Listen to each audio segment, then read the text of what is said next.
In today's video, I'm going to teach you how to delete your ClickUp account. 5 minutes. Before we begin, a quick heads up. Deleting your ClickUp account is permanent and can't be undone. If there's anything in your account you might need later, tasks, docs, attachments, consider exporting or handing off ownership first.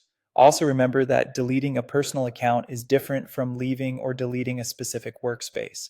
If you only want to stop using a workspace, you can leave it without deleting your entire account. Start by signing into your ClickUp account. Use a desktop browser for the clearest view.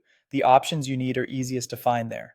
Once you're in, look to the top corner of the screen for your profile avatar. It might show your initials or a small photo. Click that to open your account menu. From that menu, choose Settings. This opens your personal settings page, where ClickUp keeps all of your account level controls. You'll see sections for profile details, notifications, and security.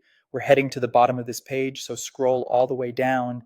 Don't worry if you pass a lot of options. What you need is typically in the final section. Near the bottom, you'll find the option to delete your account. Click Delete Account. At this point, it's a good moment to pause and double check you've saved anything important. If you manage teams or own shared items, make sure responsibilities are transferred so your teammates aren't blocked. A confirmation page will appear with details about what this action means. Read this carefully. It will outline the data that will be removed and any implications for workspaces you're part of.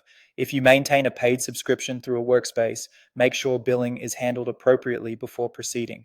Sometimes ClickUp may prompt you with additional warnings or require you to acknowledge the consequences by checking a box or typing a confirmation phrase.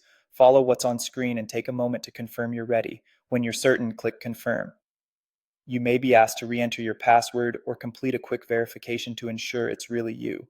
After confirming, the deletion process begins. In some cases, you might receive a final email confirming the change. If so, keep it for your records. Once complete, you'll be signed out and won't be able to access the account again. That's it. If your goal was only to leave a workspace or cancel a workspace subscription, explore workspace settings instead of deleting your entire account.